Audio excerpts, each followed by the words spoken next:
Well, good morning. We'll actually get started here in a moment, but just wanted to welcome everyone and say thanks for showing up first thing in the morning for this one. Gonna get this. Good. You got a disclaimer? I'm not reading that disclaimer, but a most lot of people interesting are slide already here. familiar with it. It's the best slide. I wouldn't say that. Okay. So this morning we're going to go over introductions, also how we got into using Splunk, bringing it in, bringing the right use cases, and then driving towards value. Expanding beyond log files using APM and DynaTrace, feeding knowledge back into the development to really a continuous loop of improvement, and then some lessons learned, some questions later after that. So I'm Divyesh Patel. My areas of responsibility are around DevOps optimization amongst other areas. I've been with CSAA for a little over a couple of years, over 20 years in other industries, but mostly in the app and infrastructure area, so blending back and forth, so strong understanding of operational intelligence and tying visibility back to the business capability and driving business value.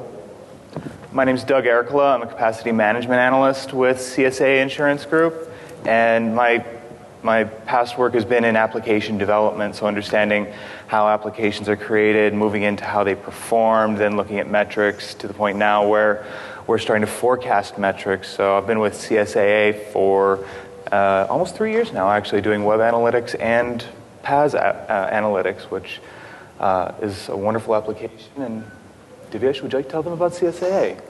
So CSAA, we're California State Automobile Association Insurance Group. So we're not AAA, the clubs as you know them, the roadside services. We are an insurance provider to 23 states and the DC area. We serve our club members through our club partnerships. So when you call in to buy insurance, you're actually calling into one of our partner clubs, and they are selling to you one of our insurance policies, auto, home, or a personal umbrella, or marine, or other insurance lines that we have in that area. We have about 3,600 employees throughout North America, and then we also, in our customer base, our agent base is about 3,000 agents that are working for those clubs, and then an additional 1,600 independent agents that will sell insurance for us directly. Our relationship is quite unique in that we don't deal directly with our agents in a sense. We deal and connect with our partner clubs, and through that hierarchy we get down to the agent doing business for us and making us be a successful company as far as selling our products. So you can see how that poses unique challenges of not always having the direct feedback from our user community, driving that towards value. So the use case that we have here will kind of tie back into how do we get back from stories back to anecdotal information and just dissatisfiers to how do we take data that we have and drive it towards as getting close to the customer as possible and really driving improved customer experience, improved productivity, and then really impacting the bottom line. So what is PaaS? Doug mentioned PaaS. PaaS is Policy Administration System. This is the lifeblood of an insurance company. We sell and service insurance policies for our end users.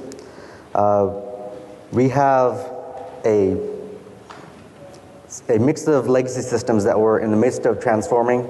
We have legacy systems from back in the 70s, 80s, mainframe systems. We have other customer products. You know, we've acquired other regions and we've taken on their legacy platforms as well. So we're in the midst of building a modern insurance system and migrating those insurance policies into our current existing platform. Highly regulated environment insurances, so we've got to deal with not just taking the customers and migrating them over, working with the Department of Insurance, working with the different dynamics that we have in our industry, and they're really moving them through a very deliberate set of actions to get them into our new core system. So as we're growing that whole environment, we're partnering with another off-the-shelf product with some significant customizations that meet our business model and our business needs. So as part of that, we have a very large development team as well, about 300 developers. And then we have 5 folks on my team who focus on optimization, capacity management, performance management, and enabling and instrumenting our monitoring capabilities to kind of have visibility and intelligence into our operating environments.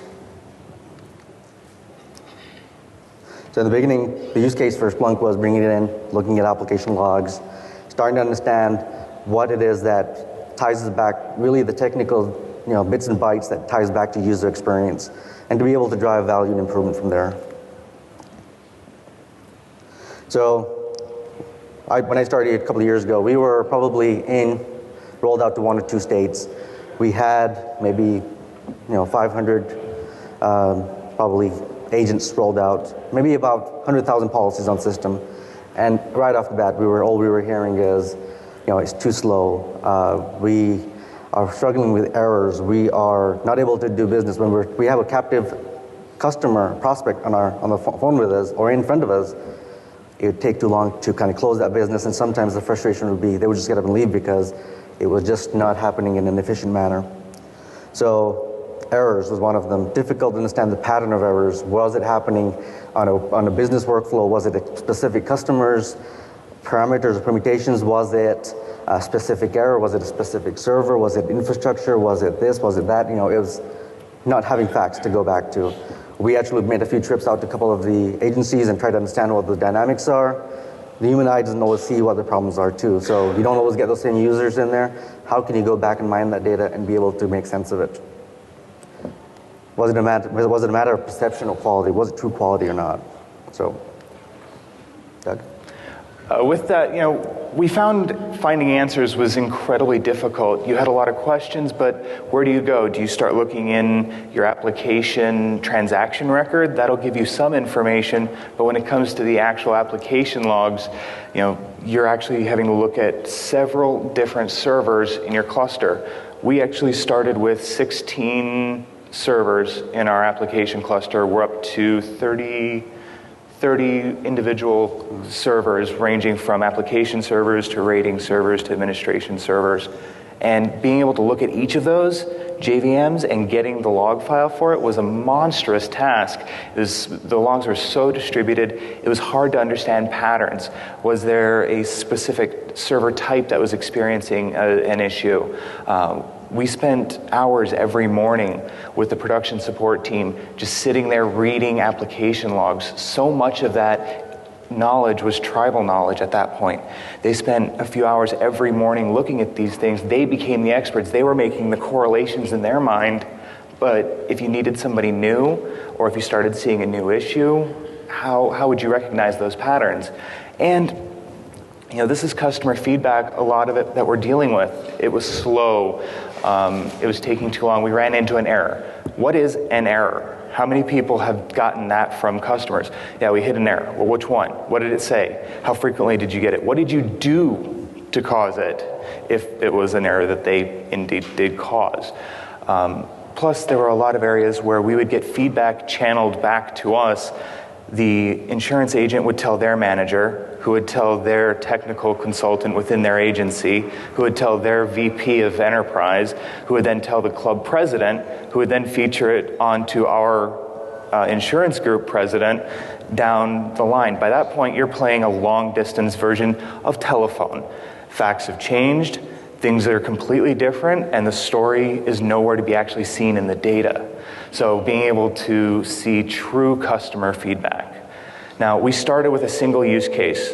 That's a great way to try out any new technology. We started looking at just our application events error 500s. And we could start to get just basic aggregation from all of those servers that were generating application logs. We now had them all in a single location. We could see a single spike and know that when somebody called in and said they had an error on Monday, or whichever day that we're showing the spike here, we could actually see, oh yeah, this was an actual issue.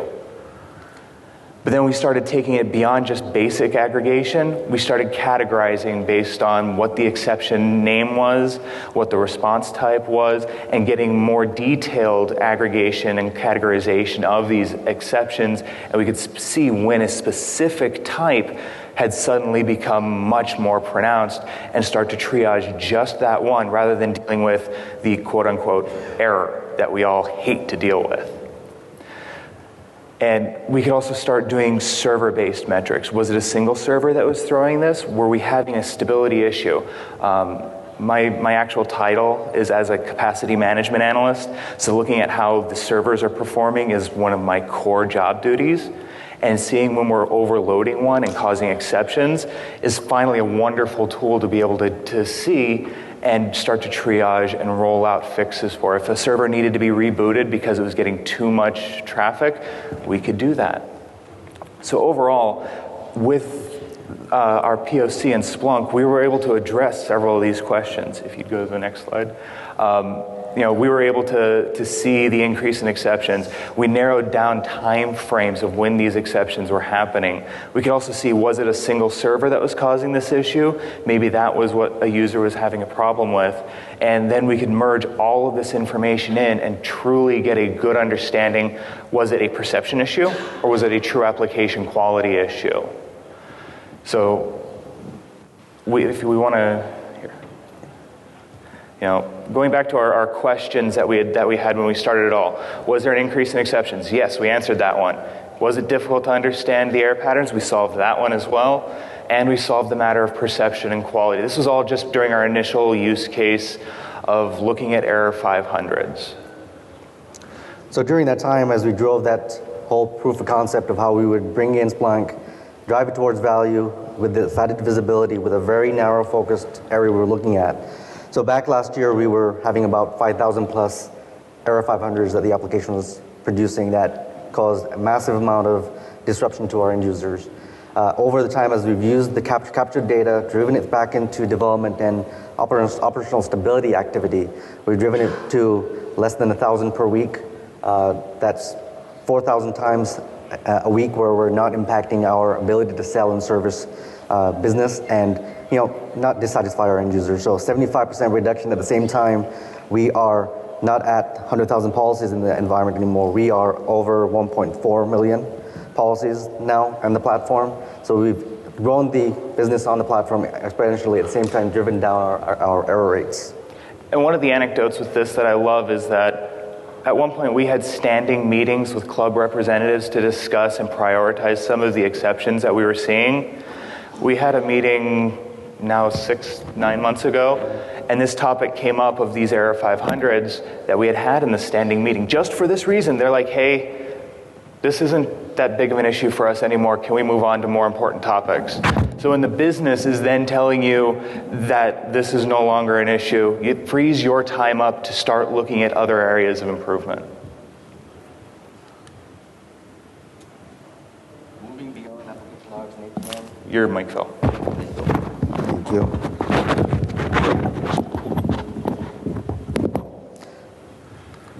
So as we went beyond that use case, there are other things we were looking at as far as continuously driving value and driving efficiencies for our ability to do business. Doug said he's one of the capacity analysts on my team. So what I challenge him to do is look at it from the end-to-end standpoint. Every single tier in our service stack makes an impact to how we deliver business. So we had DynaTrace in the environment for many years. We were using that to, again, drive similar value, but it was in a very focused way. Well, bringing it in and looking at it more from a learning standpoint, driving that learnings from that data to really make actionable and really effective use of our resources to drive back the value to our users. With DynaTrace, you want to talk about this one? Yeah, DynaTrace is a wonderful platform for being able to look in directly at method level execution. Their PurePath technology is great for being able to see which method took how long to run and how many times it executed during a PurePath and during a page request. It also gives you, via the UEM plugin, you can also get things like server render time, which would be your PurePath time, but also adds network and client rendering times. So you see everything from start of the request on your end of the request through the server time, how long it took to deliver that to the client, and then the client's render time in their browser.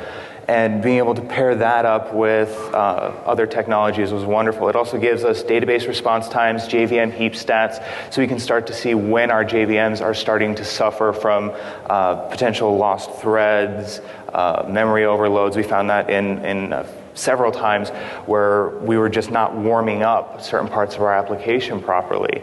Using DynaTrace, we were able to triage that and improve response times just using that. But we started wanting to take this data long term. DynaTrace is, like I said, it's a great tool for what it does, but if you're trying to look at long-term trends, if you want to bring, a week's worth of response time data, I've gotten those calls from our DynaTrace administrator saying, yeah, you're impacting performance on the DynaTrace server. Can you please stop that? So we worked out a system where we would actually connect to the REST API nightly and pull out some of the data. And this started giving us the platform for what we needed to do long-term reporting from the data in DynaTrace. We started producing dashboards in Excel that would show the response time based on clubs. We would marry that up with information in our own user repository, so we'd be able to see, hey, there's this username in DynaTrace.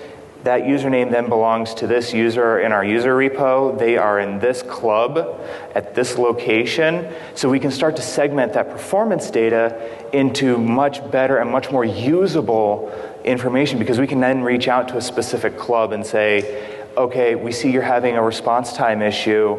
Can we work with you on it? Oh, we see that you're still using IE6 or IE7. Can we encourage you to upgrade your browsers and you'll get much better response time? We can work through issues like that because we have much finer grained detail. This was all done via nightly ETL. We started storing these extracted pure paths and user actions in a database. We started doing all this through Excel. But as with anything that you spend a lot of time managing, it can sometimes lead to some issues. And there were definitely some issues. None of this information was real time.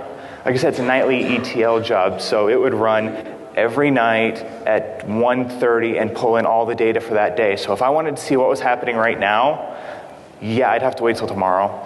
That's not very great, especially when you have a customer service agent saying, hey, we're getting a lot of issues, can you look into it? Yeah, I can get more information tomorrow. Plus, at the same time, since this was going to an individual database, if we needed to run ad hoc reports, there was one user who had access to that. So if any questions came in, that would end up going to me. Plus, it was fragile. Using scheduled Windows tasks on a REST client, going to a SQL Server database, all this via VM configuration issues, it was fragile. It did fail several times. And I'd spend almost every Monday cleaning up these reports because it would just dump the data in Excel, and I would have to go through and manually adjust the layout of graphs, make sure that the graphs were aligned properly, because there wasn't a really robust visualization system in Excel to handle this kind of a complicated report. But by moving it over to DynaTrace and pulling the data into Splunk, we were able to address that. We actually do have real-time data now, and anybody with Splunk access can now get this information. And it's also because there's so few moving parts to this setup, there's a lot fewer areas for there to be some sort of a disruption. There's no more scheduled tasks, there's no more manual configuration of VM configs, or I'm not spending all my Mondays doing manual Excel reporting, which is, I've freed up so much time just by switching over to that. But eliminating those flaws has given us a lot of stability. We're actually using DynaTrace's Big Data Business Transaction Bridge, which is an add-on pack for Flume. It's available via the DynaTrace website. It does require you to have your own Flume instance up and running, and then a Splunk forwarder set up on that box. So the visualization we've got right there is our previous incarnation of the architecture for doing this nightly ETL. There's 1, 2, 3, 4 areas of just transaction data moving, and then 4 areas of hardware that could fail or experience some sort of disruption. But by going to the Big Data Business Transaction Bridge and Flume for DynaTrace, we're able to cut down the number of touch points for this and really address it. So there we have DynaTrace feeding into Flume, and a forwarder going into Splunk Enterprise. That's 2 areas where we're moving data, cut down from the 4, and now we're only in 3 potential areas for any kind of disruption. So this definitely changes it from a pull mentality, which we were doing, to a push. Now everything is getting sent out. I don't have to worry about did my job run last night, because this is actually going to get the job done much more regularly and faster with less management headaches. And configuring the big data bridge is actually fairly easy in DynaTrace. What you see on the screen, these 2 windows, that's all you have to do to actually configure the big data transaction bridge to push information from DynaTrace into Flume. So with this, you set up what your Flume server is, and you give it the URL for this. It's just test server 123, which is not the actual server name. And then you go into the actual business transactions that you set up, and you allow them to export via HTTPS. Once that's done, they will start flowing into Flume, and then all you need is a Splunk forwarder set up on the Flume box to pick those files up. That is set up just like a normal Splunk forwarder would be. No other special configurations there. You're just reading files like you would with any standard Splunk installation. So now we've actually got real-time performance views. This is one of our dashboards that we have up on I keep uploaded on my screen all day long just to monitor how users are experiencing the system, so we can see how user flow is going. Are there increases or decreases in the response time of pages? And I'm not sure how well you can see it here, but the slides available after the presentation, you can zoom in on those and get a much clearer view. So we also are, I'm going to jump down there and point stuff out just because I actually like to wander a little bit. On the right-hand side there, you can actually see a list of users who are performing poorly. So not just how's the overall system performing, but you also get the sense of which users are being the most impacted. What's their average response time? What branch are they located in? And all of this is because we're taking myriad data sources from DynaTrace, from user repo, and merging them together and getting a true holistic understanding of how our users are performing. And we've actually continued this on to not just a real-time view of performance, but we've actually created individual club-based reports. These actually took over for the Excel ones that I had created. And we had created 5 Excel reports.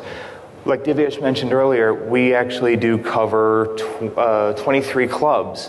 So taking that type of a report and building out 23 different versions of it was a nightmare that I was having on a regular basis. So switching over to Splunk set us up for a standardized template to merge all this information into. And now we actually have 23 versions of this, or actually one version with a drop-down that lets us select which club that you view. So you can actually view a club-based performance report for any club that we interface with on the fly. And the information we provide is, how did it perform for the week? How is this week trending compared to the previous 6 months? How did the performance in each of your locations break down? What was your distribution of response times? Did you have a high peak in certain areas? We also do, on the next slide, we show the browser breakdown and how many browsers of different types you're using and which users. Again, it's all coming back to the users because that's where we have the greatest potential for impact. The club as a whole is a large organization, but if we can segment out individuals who seem to be having more problems than others, those are somebody we can actually reach out to and talk with them and find out what they're doing and have a conversation and work on the issue. And speaking of individuals, we actually were able to create an individual user report as well. So we can pull up an individual user and see how their trends are going. How many exceptions have they had? How has their performance been? What browsers are they using? How frequently? And we can actually then drill down into all of their visits. On the right-hand side there, we have a list of all the visits that they've made to our application, what that visit's average performance characteristics characteristics were, and then from there you can drill down into the actual individual pure paths. So it takes us straight from there into DynaTrace. So with that, that's the basic part of what we've done, but we've then actually taken it beyond just looking at performance metrics and looping it back into our development process. So far we've talked about how we've kind of impacted, once the product's in production, how we make improvements to it. And yes, for the use case we wanted to have the time to do it, deliver the value, and best place to do that would be in production, do it quickly. We have quarterly releases. To influence changes in those quarterly releases, it's difficult. You have to build up to improve quality, driving some of this improvement in there. And really, by the time it gets to production, have you really realized the difference or not? So building that use case in production was great. We learned a lot from there. But then, as Doug said, all these analytics are there in our development cycles, in our test cycles, in our performance and endurance testing. Again, build up and all the different ways we've been analyzing and putting this data together, drive the same kind of analytics back into our development organization, enable them and empower them to make the focused effort to introduce the same high quality of change that we're expecting to get in production and not have to clean it up after. So yeah, we'll continue to be cleaning things up in production afterwards, but we get a lot less to clean up with each of the releases that we get. So the nice thing is that you can see a lot of the DynaTrace information in DynaTrace or in Splunk now since we've made that connection. But how do we then use it to go just beyond monitoring? We treat Splunk as a really easily searchable data repository. It's a data lake for us. We try and load as much information into it because you can find ways to marry it together, merge it, and do unique things with it. Plus it allows you to do long-term trending, and because of Splunk's REST API, you can connect to it, you can pull data out. It makes it truly extensible. So one of the things that we've done is we've actually married it up with 2 additional tools beyond DynaTrace, and that would be the programming language R and Tableau. So those are some interesting ways some of the data scientists in the room might actually know R and be familiar with it and utilize it. Tableau is great for extending the visualization capabilities within Splunk. But one of the things that we did was we took some of the performance characteristics that we were seeing in DynaTrace and we updated our testing plans with it. So we set up individual business transactions to track policy numbers and how long it took to finally bind that transaction. So the final step in the quote and binding of an insurance policy is incredibly expensive when it comes to tech resources. You've got to create documents, you've got to charge the payment process, you've got to load that policy into your record, your centralized record, centralized recording repo. You've got all these internal and external calls that you need to do, so it's a very technologically intensive process. So being able to understand here's how that process times from DynaTrace to how did the user and policy factors come into this and shape that. So we were actually able to take how many cars and drivers are on a policy and how does that impact how long this final transaction takes. And we were able to see that the more vehicles you had on a policy, the longer it took to bind it, which was huge because we were getting a lot of customers saying, hey, I'm timing out on this. And we were able to then adjust our testing policy because we were able to get the counts. How many times in production did we get a 6-vehicle, 4-driver policy? And we were able to see it was significant enough that we needed to add it to our testing plans. And we started seeing edge cases. How many times do we see a 7-driver, 1-vehicle policy? Yeah, we saw one of those in the last quarter. So not really an edge case that we need to cover. But we're also able to take this information into Tableau and visualize very short-lived information. Like we don't need to store our performance testing sign-off data into Splunk. But we can load it into Tableau one time and pull in Splunk data and production and start to see how does our testing sign off response times, compare with what we're seeing in production from DynaTrace and Splunk, and able to directly compare when we make a software release, this is how it performed in performance, this is how it performed in production, where was the overlap? Was there an issue, or were we spot on in our estimates for how this production release would go? And that's how we put Tableau to work. So lessons learned. You know, we bought in Splunk for a very unique and narrow-focused use case. We already had other data analytics tools. We already had a big data platform. Getting the organization behind what we're trying to achieve and accomplish in the timely manner we needed to, we were able to bring Splunk at a very small footprint. It was for the policy administration system. But as we delivered value from that to the error, driving down the error quality, improving on the visibility to performance and overall operational intelligence that we're gaining through this platform insight, we were able to bring on others to adopt in a similar manner. So we introduced the enterprise service bus. The policy administration system is not just a self-contained system. We integrate with 80 to 100 other services. So, you know, we connect to each of the DMV in the states we service. We need to call out to get your rating scores or your how many times have you called, roadside service, and various other things that we use to factor into giving you a calculated price for your policy. So as we do that, we're going over the service bus, being able to measure that, you know, we're only as good as our weakest link, and being able to measure and introduce all that analytics into Splunk and be able to correlate all that information and make sense of it. Enterprise bus made the most sense, and we didn't have great visibility in enterprise from that standpoint, so this was an early good adopter that just slowly followed us. But as we see the appetite for this growing and the capability and the visibility we're getting as an organization, we are adding more and more capabilities where it's becoming part of our operational analytics platform. So telematics, usage-based insurance platform, to even our own enterprise analytics platforms are now adopting to the capabilities that we're getting with Splunk, the visualization, the ease of access, and the manageability of the environment. Now, when it comes to the actual setup of the Flume instance, there were also lessons learned there. Some of the default settings that Flume comes with to parse in the DynaTrace data was not enough.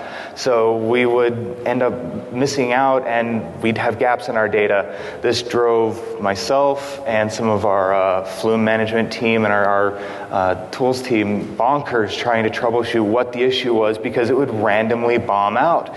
And where did all the data go? So we ended up triaging it, doing multiple edits to the configuration, the Flume configuration file, to find a capacity setting that would actually work for us. So if this is something that interests you, know that those initial settings may not be adequate, and you probably want to test out and try some higher levels. At the same time, there are some typos in the Flume configuration files, not just those, but some of the ones you might find on others' help desk sites.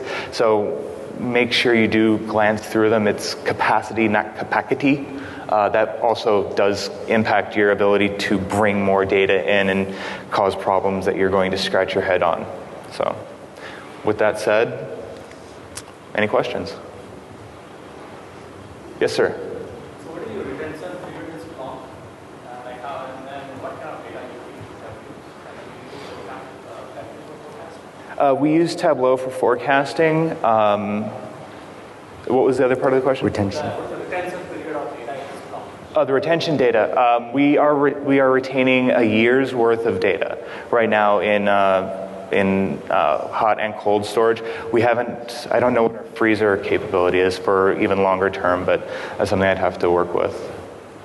That answer your question? Yeah. Yeah, it's 6 in hot, 6 in cold. Yes, sir. How did your integration with Tableau work? Are you just like exporting a CSV file and bringing it into Tableau, or did you have something? There's actually a Splunk connector for Tableau available that you type in your server and your username and password, and it patches right in. So at my company, we use DynaTrace and Splunk, but we've never connected. And now with 6.3, you have the HTTP collector. Will that change your idea of using, not using the DynaTrace big data? and just grabbing it out of the REST API? Or? That is something I'm going to have to take home and really evaluate, because that could definitely modify the whole Flume Big Data Connector portion of it and do a direct connect. Because we get DynaTrace for free through a support license from another company from one of our applications. So we get that for free, so it's not in the way. Yeah. Well, because we use it for collecting everything. Yeah, when I saw that announcement yesterday, it definitely made me start going, I've got some homework to do when I get home. I always forget about the REST APIs on both sides. Any other questions? Yes, sir. Do you capture JVM data? Well, the Splunk agent itself, or sorry, not Splunk agent, the DynaTrace agent is capturing the JVM data. That we're not exporting out to Splunk yet.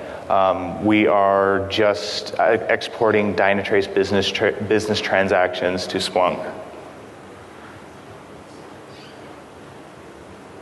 Yes, sir. You said that you exported from DynaTrace to Splunk so you could have better reporting.